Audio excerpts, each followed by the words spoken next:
आप सभी दर्शकों का नेशन विजन विद रूपालाल में फिर एक बार स्वागत है। जैसे कि आप सभी दर्शकों ने हमारे प्रीवियस वीडियो में सुषमा का एक न्यूज़ देखा था जिसमें वो अपने भाई दीपक को लेकर के 6 जून को चेन्नई गई हुई थी और दीपक का सर्जरी के लिए कहा गया था यहाँ से। तो आज सुषमा अपने भाई के साथ वापस अंडमान पहुँची है और जिस तरह से शुरुआत के दिनों से ही हिंदू राष्ट्र शक्ति और कुछ गवर्नमेंट सर्वेंट्स हैं जो पर्दे के पीछे रह कर के काम करते थे, आज तक भी वो लोग साथ रहे। यहाँ से सुषमा को चेन्नई भिजवाने से लेकर के वहाँ चेन्नई एयरपोर्ट से लेकर के जो हॉस्पिटल था वहाँ तक, देन अगेन उसके वापस यहाँ तक ड्रॉप करने में उनका बहुत बड़ा योगदान रहा है। कभी भी वो लोग कैमरे पे नहीं आते हैं बट समर्थन पूरा मिला है। और जो आइलैंडर्स हैं हमारे अंडमान निकोबार द्वीप समूह के, उन्होंने भी बहुत ज़्यादा ही कंट्रीब्यूट किया है सुषमा के भाई के ट्रीटमेंट हो सके उसके लिए, उसे हेल्प किया है। उस सब के लिए आपको बहुत बहुत धन्यवाद। और फाइनली अभी सुषमा अपने भाई के साथ आई है और जब वो हॉस्पिटल पहुंची तो वहाँ पर उससे पता चला कि उसके भाई को सर्जरी जो है वो बहुत ज़्यादा रिस्की है और उसमें कंफर्मेशन नहीं था कि अगर ऑपरेशन होगा तो वो चल पाएगा भी कि नहीं, ऐसा कुछ कह नहीं सकते हैं। और उन्होंने कहा कि फिजियोथेरेपी से भी वो ठीक हो सकता है। ये कह कर के आज सुषमा अंडमान वापस आई है और अगेन उसे रिसीव करने के लिए जो गवर्नमेंट सर्वेंट्स का जो टीम है, मुस्तफ़ा भाई और इमरूज़ भाई जो भी हैं, उन सब लोग वहाँ पर थे और उसे आयुष हॉस्पिटल में आज एडमिट करवाया गया है। और उम्मीद करते हैं कि ये जो भी उसका ट्रीटमेंट होगा वो अच्छे तरीके से हो और दीपक अपने पैरों पर बहुत जल्दी खड़ा हो सके, अपना रूटीन वर्क वो पहले की तरह कर सके। आज इस वीडियो को बनाने का मकसद ये रहा कि जब भी हम कभी स्कीम्स के बारे में सुनते हैं, पहले हमारा हुआ करता था अंशी स्कीम, अब फिर आया है आयुष्मान भारत। स्कीम्स सिर्फ सुनने में ही अच्छा लगता है, उसके बेनिफिट्स कितना जो आम जनता है उनको मिल रहा है वो तो वही लोग जानते हैं। अनिशी में क्या था कि आप अगर जा रहे हो तो आपको अप एंड डाउन टिकट्स वगैरह सब था और पहले से हो जाता था, वो अनिटको के थ्रू टिकट्स बुक करवा दिया करते थे। ये सब चीज़ें थी जो कि आयुष्मान भारत में नहीं है। आयुष्मान भारत में आपको वन साइड का टिकट मिलेगा, वो भी आपको कभी शिप का टिकट करवाते हैं, इस तरह सा है, किसी तरह का प्रॉपर अरेंजमेंट नहीं देखने को मिल रहा है। पेशेंट्स का कंप्लेन है कि उनको रीइंबर्समेंट के लिए वेट करना पड़ता है, आपको जाके अपना ट्रीटमेंट करवाना है, देन उसके बाद आकर के आप अपना बिल सबमिट करोगे, देन उसके बाद जो भी आपको मिलने वाला अमाउंट है वो मिलेगा। और इस स्कीम में आयुष्मान भारत में जो है, एक तो यहाँ से ये लोग भेज देते हैं, उसके बाद उनका क्या दुर्गति होता है, बिकॉज अंडमान से जो लोग जाते हैं जिस भी अस्पताल में ट्रीटमेंट के लिए, जो यहाँ से भेजा जाता है, उनका सेलेक्टिव जो हॉस्पिटल्स हैं, सुषमा की माने, हम बाकियों की बातें क्यों करें, सुषमा से जब हमारी बात हुई तो सुषमा ने हमें बताया कि लैंग्वेज प्रॉब्लम बहुत ज़्यादा था वहाँ पर और अगर हिंदी में कुछ बोलो तो वो मुंह घुमा करके चले जाते हैं, अच्छा रिस्पांस नहीं मिला है। तो इस तरह की चीज़ें देखने को मिलती है। अब सुषमा के साथ काफ़ी लोग थे इसलिए उनका ट्रीटमेंट बहुत अच्छे तरीके से हो गया, वो लोग करवा करके वापस यहाँ पर भी पहुँच गए। लेकिन उन लोगों का क्या, जिनका कोई नहीं होता है, साथ में यहाँ से कोई अटेंडर अगर आपको लेकर के जाना है, आपको उसके लिए अलग से पे करना पड़ता है। अब आयुष्मान भारत में यहाँ से आप रेफ़र कर देते हो जिस भी हॉस्पिटल का, मान लीजिए राजीव गांधी हॉस्पिटल है या जो भी अदर हॉस्पिटल्स हैं इस स्कीम्स के अंडर, उसमें जाने के लिए आपको अपना गाड़ी खुद बुक करना है, वो एक अलग सरदर्दी है। अगर स्ट्रेचर पेशेंट है तो वैसा ही गाड़ी उनके लिए बुकिंग करना है। तो बहुत तरह से स्कीम के अंडर होते हुए भी तकलीफ़ तो है। ऑलरेडी पेशेंट और पेशेंट पार्टी जो है वो मेंटल ट्रॉमा में रहते ही हैं और ऊपर से इस तरह का अरेंजमेंट है, हैरेसमेंट लग रहा है उनको, काफ़ी कुछ उन्होंने बताया है हमें। और हम सिर्फ यही चाहेंगे, जब गवर्नमेंट एक स्कीम दे रहा है ज़रूरतमंदों को, तो आप उनकी ज़रूरतों का ख्याल रख करके, जैसे पहले आप लोगों ने अनिशी स्कीम के थ्रू दोनों साइड का टिकट्स रखा था, एम्बुलेंस था, हर तरह का फैसिलिटीज़ होना चाहिए क्योंकि पेशेंट जा रहा है ना यहाँ से, किसी तरह कोई एकदम हेल्दी लोग तो नहीं जा रहे हैं इस स्कीम को लेकर के।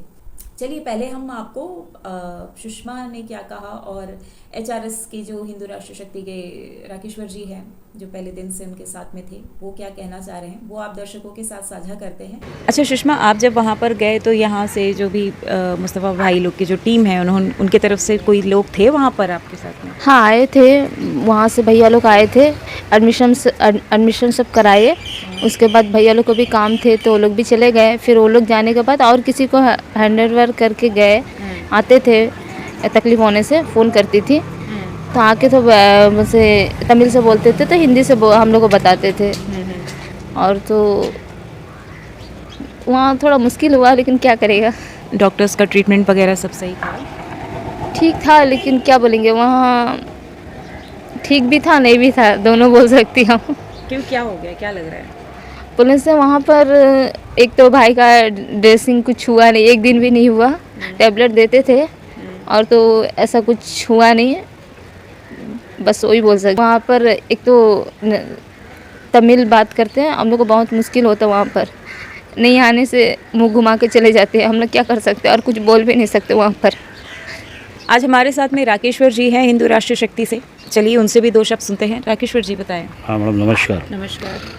बहुत अच्छा लगा मुझे आज, जैसा सुषमा जी अपना भाई को लेके गई थी और जैसा डॉक्टर ने सारा MRI रिपोर्ट वगैरह जितने भी टेस्ट होने के बाद में बताया कि नहीं, इनको सर्जरी की आवश्यकता नहीं है, फिजियोथेरेपी से ठीक हो जाएगा। और आज की फ़्लाइट में सुबह हम वापस आ चुकी है और हमने जो है मैडम और उनके भाई को रिसीव किया। हमारे मुस्तफ़ा सर की टीम भी थी एयरपोर्ट में और यहाँ पे आयुष पे लेके आकर हमने एडमिट किए, क्योंकि फिजियोथेरेपी के लिए उचित जगह है हमारे हिसाब से। और यहाँ पे बेड नंबर 6 में दीपक सुषमा जी का भाई को एडमिट किया गया है और होपफुली आज तो संडे है, कल से फिजियोथेरेपी स्टार्ट हो जाएगी। पर मैडम एक बात मुझे एडमिनिस्ट्रेशन से कहनी है और ये रिक्वेस्ट भी है और ये आम जनता के लिए भी बहुत ही इम्पोर्टेंट है। देखिए, Ayushman Bharat scheme all over India में है। इससे पहले अनिसी स्कीम थी, पर अनिसी स्कीम के अंतर्गत जो बेनिफिट्स पेशेंट को मिलती थी वो आयुष्मान भारत के अंतर्गत में नहीं आती। जैसा कि हमारे साथ सुषमा जी और उनका भाई जो है यहाँ से रेफ़र हुए थे जीबी पंत से और वो राजीव गांधी हॉस्पिटल गए थे। तो इसमें ये देखने वाली बात है कि आयुष्मान भारत के अंतर्गत जो लोग जाते हैं उनके आयुष्मान भारत के हिसाब से उनको फेयर का जो है रिएम्बर्समेंट मिलती है, मगर मैं बताना चाहूँगा सिर्फ वन साइड की मिलती है।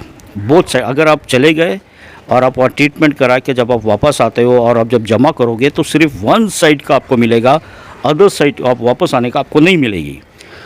दूसरी मेरे एडमिनिस्ट्रेशन से रिक्वेस्ट है, देखिए जब आप पेशेंट को रेफ़र करते हो और अगर कोई पेशेंट स्ट्रेचर में जाता है, स्ट्रेचर की कॉस्ट है अराउंड अबाउट 2.4 2,40,000। तो आप मुझे बताइए 2,40,000 कौन बेयर करेगा, क्योंकि रेफ़र आपकी तरफ से भी है। और जब आप ये पैसा देते हो तो आप स्ट्रेचर की पेमेंट क्यों नहीं करते हो? अभी जैसा सुषमा जी का भाई गया है मैडम, उनका ट्रीटमेंट वहाँ पे हुआ और वापस उसे स्ट्रेचर के द्वारा ही लाना पड़ा। तो इनका आयुष्मान के हिसाब से जो है आपको वन साइड का पैसा दिया जाएगा, वो भी स्ट्रेचर का नहीं, ओनली पेशेंट का। तो आप मुझे बताइए ना, स्ट्रेचर का कौन कॉस्ट बेयर करेगा? 2.4 plus 2.4 it's around about 5 lakh plus अलग। तो ये एक सोचने वाली बात है और इस पर मेरी रिक्वेस्ट है एडमिनिस्ट्रेशन से, हमारे ऑनरेबल लेफ्टिनेंट गवर्नर और चीफ सेक्रेटरी साहब से, कि सर इसमें आप थोड़ा ध्यान दीजिए और हमारे यहाँ के आइलैंडर्स के बारे में सोचिए जो पेशेंट्स के रूप में जाते हैं मैडम ट्रीटमेंट कराने के लिए। सर इस पे आप कुछ मतलब कोई सोल्यूशन निकालिए कि उनको जो है वो पैसा मिल जाए। जबकि आप देखेंगे अनिसी स्कीम में आपको बहुत साइड का फेयर मिलती थी विद अटेंडर, पर इसमें वो चीज़ नहीं है। दूसरी अलग एक क्वेश्चन है मेरी एडमिनिस्ट्रेशन से, हेल्थ सेक्रेटरी साहब से, ये चीज़ के ऊपर भी ध्यान देना बहुत आवश्यकता है। देखिए, आप तो रेफ़र पेशेंट को पोर्ट ब्लेयर से भेज देते हो, पर वो पेशेंट एयरपोर्ट में लैंड करने के बाद में वो हॉस्पिटल में जाके ट्रीटमेंट करा या क्या हुआ वो पेशेंट का, वो कब पोर्ट ब्लेयर आया, क्या आपको डाटा है आपके पास? मैं ये सवाल इसलिए पूछ रहा हूँ क्योंकि आज Sushma ji port Blair land कर चुकी है और आपका आयुष हॉस्पिटल में उनका भाई एडमिट है। क्या ये एडमिनिस्ट्रेशन का नॉलेज में है या हेल्थ डिपार्टमेंट का नॉलेज में है या आपका जो आयुष्मान भारत को जो देखते हैं अंडमान निकोबार आइलैंड में, क्या उनके नॉलेज में है कि ये पेशेंट गया था रेफर हो गया और ये पेशेंट आज आ गया? आपके पास डाटा है? ये बहुत ही बड़ा सवाल है हमारे तरफ से कि ये आपको पता होना चाहिए जब आप रेफ़र करते हो पेशेंट को। दूसरी चीज़, जब पेशेंट लैंड करता है चेन्नई में, उसको आपका कंसर्न हॉस्पिटल जाना है, वहाँ क्या एम्बुलेंस उपलब्ध रहती है आयुष्मान भारत की तरफ से? जी नहीं रहती है। पेशेंट को अपना एम्बुलेंस हायर करना है। अगर एसी आप हायर करते हो तो ये आपका 4000 के करीब है, और अगर आप नॉन एसी हायर करते हो तो ये 3000 है। ये आपके ऊपर है, आपको हायर करके जाना पड़ता है। फिर वापस अगर पेशेंट को, जैसा भी सुषमा जी का भाई पोर्ट ब्लेयर आया है, उसको मेडिकल से हॉस्पिटल से लेके आना पड़ा एयरपोर्ट तक एम्बुलेंस के माध्यम से, तो इसका भी फेयर जो है इनको बेयर करना पड़ता है पेशेंट को। तो आप तो रेफ़र कर दिए, आप बता दिए आयुष्मान भारत स्कीम, मगर आप इसको फॉलो कर रहे हो? आयुष्मान के स्टाफ इसको फॉलो कर रहे हैं? आप जब पेशेंट चेन्नई में लैंड करा है या अच्छा आपका कलकत्ता में लैंड करा है, तो आप बताइए ना। आपका तो जैसा चेन्नई में आपका के नगर गेस्ट हाउस है, शिपिंग है, इलेक्ट्रिसिटी डिपार्टमेंट है, वहाँ पे कई लोग हैं। आप डीआरसी है चेन्नई में, इवन कैलकाटा में। तो वहाँ जब पेशेंट यहाँ से आप आयुष्मान भारत के तहत रेफ़र करते हैं, तो क्यों नहीं उनके नॉलेज में आता है? या जो आपके वहाँ पे जो लोग हैं वो क्यों नहीं वो पेशेंट को आके रिसीव करते हैं एयरपोर्ट में, और उनको क्यों नहीं कंसर्न हॉस्पिटल तक लेके जाते हैं और उनका पूरा चेकअप होने तक उनके साथ रहते हैं? आप सिर्फ एक आयुष्मान भारत बोल के पेशेंट को रेफ़र कर देने से क्या आपका काम हो जाता है क्या? ये तो सोचने वाली बात है। ये एडमिनिस्ट्रेशन के लिए बहुत बड़ा सवाल है, और इवन हमारा पॉलिटिशियन के लिए भी, जितने भी पॉलिटिकल पार्टी है। आप ये सोचिए, आज मैं आपसे सवाल डायरेक्ट कर रहा हूँ। आप मुझे बताइए ना, आयुष्मान भारत के तहत जितने भी लोग रेफ़र हुए हैं जीबी पंत से, आपके पास कितने लोगों का डाटा है? और आप कितने लोगों को मुझे बता सकते हैं कि ये लोग वापस आए हैं, या वो पेशेंट वहाँ पे ट्रीटमेंट कराया भी है कि नहीं है, या वो पेशेंट का वहाँ पे डेथ हुआ और डेथ होने के बाद उसको यहाँ पे आप लोगों की वजह मदद के द्वारा लाया गया है? यदि आपके पास डाटा है तो आप मुझे बताइए। आपके पास डाटा होगी ही नहीं, सिर्फ ये नाम के लिए आयुष्मान भारत आप बोल दिए, बस रेफ़र कर दिए और पेशेंट को भेज दिए, और उसके बाद पेशेंट का साथ क्या हो रहा है नहीं हो रहा है आपको इससे कोई लेना देना नहीं है। तो मेरा ये रिक्वेस्ट है एडमिनिस्ट्रेशन से, हमारे ऑनरेबल लेफ्टिनेंट गवर्नर साहब और सीएस इवन हेल्थ सेक्रेटरी साहब से, सर इसके ऊपर आप बहुत ध्यान दीजिए, और इनका जो भी प्रोसेस बनता है इसको कैसा इम्प्लीमेंट करना है टिल एंड, पेशेंट जाके आने तक का वहाँ पे पेशेंट को रिसीव करने के लिए ये एक स्टाफ को आप डिप्यूट करिए वहाँ पे, जिससे कि पेशेंट का मदद होगा। जैसा आपने सुषमा जी से सुना, वहाँ पे उनके सामने लैंग्वेज की प्रॉब्लम आई, उनको कुछ पता नहीं है क्या करना है, डॉक्टर से कैसा बात करना है, क्योंकि लैंग्वेज की इशू होने की वजह से वो उनकी बात नहीं समझ पाती थी, और वो जो बोलते थे वो सुषमा जी नहीं समझ पाती थी। पर ये तो बहुत खुशनसीबी है कि हमारा मुस्तफ़ा जी का टीम वहाँ पे मौजूद था, जो कि बीच का मीडिएटर का काम कर रहा था। अगर सुषमा जी के साथ ये नहीं होते तो क्या होता? इस तरह कई पेशेंट के साथ ऐसा होता होगा। तो ये ध्यान देने वाली बात है। मेरा एडमिनिस्ट्रेशन से रिक्वेस्ट है, पॉलिटिशियन से रिक्वेस्ट है, इवन मेंबर ऑफ पार्लियामेंट से रिक्वेस्ट है, इसके ऊपर में आप ध्यान दीजिए और इसको जल्द से जल्द इसको जो है इम्प्लीमेंट करिए, और वहाँ पे जो है स्टाफ को आप डिप्यूट करिए ये चीज़। तीसरी चीज़, आज जैसा कि सुषमा जी हमारे पोर्ट ब्लेयर में लैंड कर चुकी है, मैं क्योंकि HRS से इशू को उठाया था, आम जनता के समक्ष सुषमा जी का भाई के लिए मदद पूछा था डोनेशन के तौर पर। आपने जितने भी आइलैंडर्स हैं और बाहर के भी लोग हैं भरपूर अपना योगदान दिया डोनेट करके। गवर्नमेंट मुस्तफ़ा सर जी का टीम भी सामने आई, जिन्होंने पूरा पेशेंट के साथ रहा, आज जो है यहाँ पे पोर्ट ब्लेयर पे वापस पहुँच गए हैं। तो इन सभी लोगों को मैं फिर से हिंदू राष्ट्र शक्ति की तरफ से बहुत बहुत धन्यवाद और नमन करता हूँ।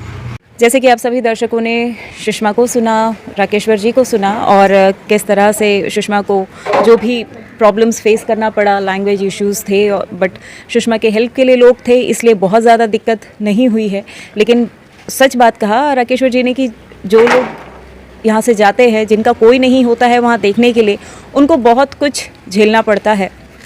और स्कीम्स तो सुनने में बस अच्छा लगता है अपने को कि आयुष्मान भारत है, अनिशी है, ऐसा, बट आयुष्मान भारत स्कीम के बाद उस पे उसका जो अपकमिंग क्या है, आउटपुट क्या निकला है, कितने पेशेंट्स गए हैं, क्या सिचुएशन में है, कितना ट्रीटमेंट हुआ है, इनकम्प्लीटली वो वापस आ गए हैं, कुछ भी किसी को नहीं पता रहता है। तो जिस तरह से राकेश्वर जी ने मांग की है कि इस पर एक डाटा हो, जो बहुत सारे लोग अंडमान के वहाँ पर मेनलैंड में जहाँ पर भी हैं उनको इसमें डिप्यूट किया जाए, लाइजनिंग हो जाएगी, सब तरह का एक हेल्प हो जाएगा। यहाँ से जो लोग अपने पेशेंट को लेकर के परेशानी से जूझते हैं उनको मदद मिल जाएगी।